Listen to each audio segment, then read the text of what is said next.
Hello friends, now we are going to talk about गुप्त काल। गुप्त काल का जो शासनकाल था वो 319 से 540 ईस्वी तक था। देखो, गुप्त काल में कुछ स्रोत मिले, जैसे कि पुरातात्विक स्रोत, एराड़ अभिलेख, पूना ताम्रलेख, जूनागढ़ अभिलेख, इलाहाबाद स्तंभलेख, बिलसड़ अभिलेख, भीतरी गुफा अभिलेख, मतलब कुछ अभिलेख मिले थे। देखो, पहला पुरातात्विक जैसे स्रोत मिला। पुरातात्विक स्रोत जो था वो महरौली स्तंभ लेख के द्वारा पता चलता है, जो कि दिल्ली में कुतुब मीनार परिसर में लोहे का स्तंभ है, जिसे चंद्रगुप्त द्वितीय ने स्थापित करवाया था। एरड़ अभिलेख मिला है। एरड़ अभिलेख इसे भानुगुप्त ने लिखवाया था। इसमें सती प्रथा के बारे में पता चलता है। पूना ताम्रलेख प्रभावती ने लिखवाया था। जूनागढ़ अभिलेख में रुद्र दामन ने लिखवाया था, लेकिन जब दूसरी मरम्मत करवाई स्कंदगुप्त द्वारा, तो गुप्त काल में स्कंदगुप्त ने अपने बारे में लिखवाया था। इलाहाबाद स्तंभलेख इसे समुद्रगुप्त द्वारा लिखा गया। बिलसड़ अभिलेख जिसे कुमारगुप्त ने लिखवाया था। और भीतरी गुफा अभिलेख, इसमें ना स्कंदगुप्त के द्वारा लिखा गया था। देखो, साहित्यिक स्रोत कुछ थे। साहित्यिक स्रोत कुछ लिखे गए, जैसे कालिदास ने लिखा अभिज्ञान शकुंतलम, मेघदूतम, रघुवंशम, विक्रमण सिंहम, ऋतुसंहारम, कुमार संभवम, मालविकाग्निमित्रम, ये सब कालिदास के द्वारा लिखी गई थी। जैसे विशाख दत्त के द्वारा मुद्रा राक्षस देवी चंद्रगुप्तम लिखी गई है। वराहमिहिर के द्वारा बृहत संहिता और पंच सिद्धांतिका लिखी गई है। बाणभट्ट ने हर्षचरित्र और कादम्बरी लिखी है। हर्षवर्धन ने नागानंद, रत्नावली, प्रियदर्शिका लिखी है। आर्यभट्ट ने सूर्य सिद्धांत, आर्यभट्टियम लिखी है। और कामांदक ने नीति शास्त्र लिखी है। विष्णु शर्मा ने पंचतंत्र पुस्तक लिखी है। और वत्स ने रावण वध लिखी है। धनवंतरी ने अणु सिद्धांत के बारे में लिखा है। वत्स्यायन ने कामसूत्र पुस्तक लिखी है। सोमदेव ने कथा चरित्र सागर पुस्तक लिखी है। कल्हड़ ने रास्तरंगिणी पुस्तक लिखी है। पढ़नी ने अष्टाध्यायी पुस्तक लिखी है। चंद्रगोभी ने चंद्र व्याकरण पुस्तक लिखी है। तो ये कुछ साहित्यिक स्रोत थे इंपॉर्टेंट। देखो, ये सभी पुस्तकें हमें गुप्त काल के बारे में ही बताती हैं। और गुप्त वंश की स्थापना श्रीगुप्त ने की थी। श्रीगुप्त के बारे में जानेंगे। इसने महाराजा की उपाधि धारण की थी, और इसका पुत्र घटोत्कच ने भी महाराजा की उपाधि धारण की थी। देखो, गुप्त वंश का वास्तविक संस्थापक चंद्रगुप्त प्रथम, यह 319 से 335 तक शासन करता है।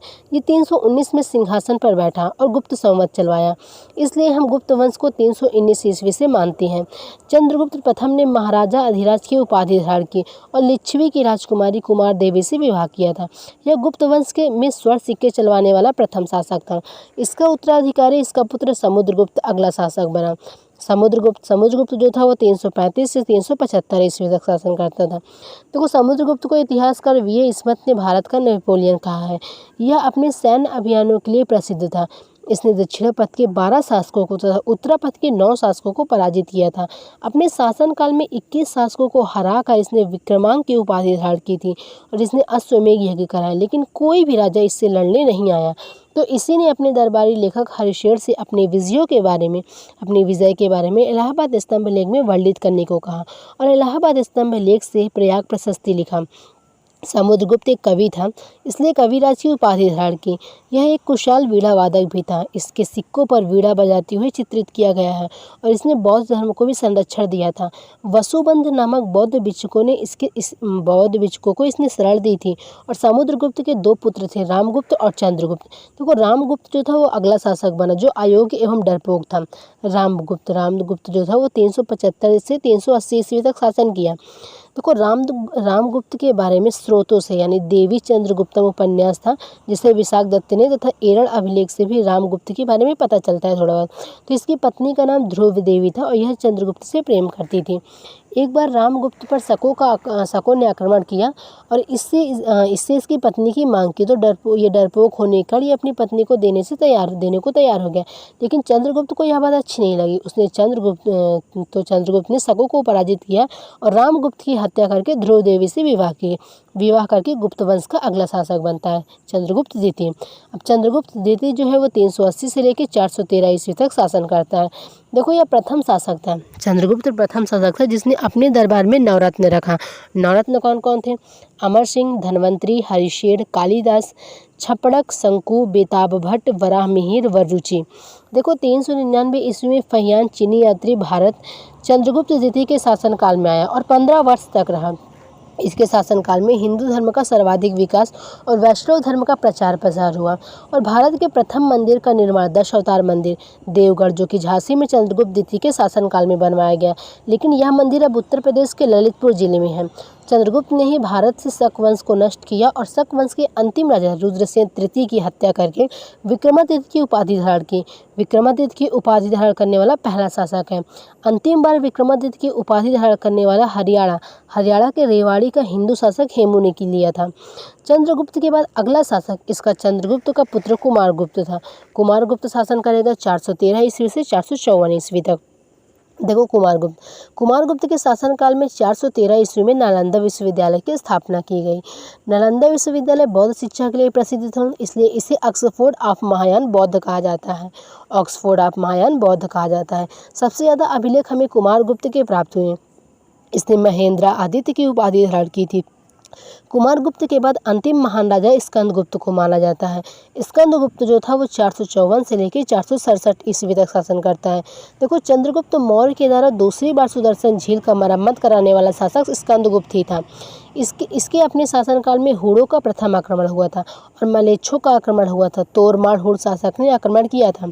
इस आक्रमण में स्कंदगुप्त ने हुड़ों को पराजित किया, तो इसे हुड़ों का विनाशक कहा जाता है।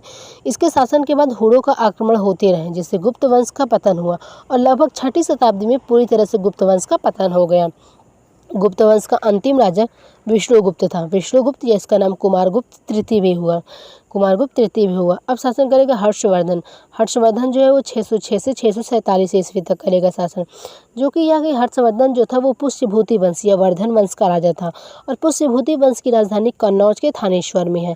इसके पिता का नाम प्रभाकर वर्धन तथा माता का नाम यशोमती था। इसके बड़े भाई का नाम राज्यवर्धन था तथा बहन का नाम राजश्री था। 605 ईस्वी में राज्यवर्धन शासन किया करता था। इसके पहले पुष्यभूति वंश का उत्तर भारत के थानेश्वर में प्रभाकर वर्धन शासन किया करता था। 605 ईस्वी में प्रभाकर वर्धन की मृत्यु होने के बाद राज्यवर्धन इसका बड़ा बेटा 605 ईस्वी में सिंहासन पर बैठा और उसी समय इसके समकालीन मालवा में देवगुप्त तथा बंगाल में शशांक शासन कर रहा था तथा उत्तर प्रदेश के कन्नौज में मौखरी वंश चल रहा था। मौखरी वंश का शासक गृहवर्मन था तथा गृहवर्मन की पत्नी का राज्यवर्धन की बहन राजश्री थी। गृहवर्मन की पत्नी राज्यवर्धन की बहन राजश्री थी। इसी राजश्री से विवाह बंगाल का शासक शशांक करना चाहता था और मालवा का राजा देवगुप्त तथा बंगाल का राजा शशांक आपस में मित्र थे, इसलिए दोनों ने मिलकर कन्नौज पर आक्रमण किया और गृहवर्मन की हत्या करके राजश्री को अपने साथ अगवा कर बंगाल ले गए तो राजवर्धन ने अपनी सेना लेकर मालवा के शासक को पराजित किया और वह खुद बंगाल का शासक शशांक से पराजित हो गया और राजवर्धन मारा गया।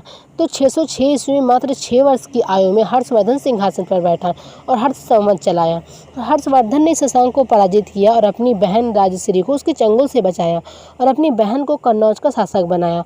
कन्नौज पर नियंत्रण रख सके इसलिए उसने अपनी दूसरी राजधानी कन्नौज बनाया। हर्षवर्धन के समय में एक चीनी यात्री ह्वेनसांग 639 ईस्वी में आया था और ह्वेनसांग ने सेयू की बुक लिखी है। हर्षवर्धन का दरबारी कवि बाणभट्ट था जिसने हर्षचरित्र और कादम्बरी पुस्तक लिखी है। हर्षवर्धन को एकमात्र शासक पराजित करने वाला पुलकेशिन द्वितीय था जो दक्षिण भारत के चालुक वंश का राजा था। हर्षवर्धन भारत का अंतिम हिंदू राजा कहलाता है। 7वीं शताब्दी में इस्लामों का उदय हुआ और इस्लामिक आने लगे।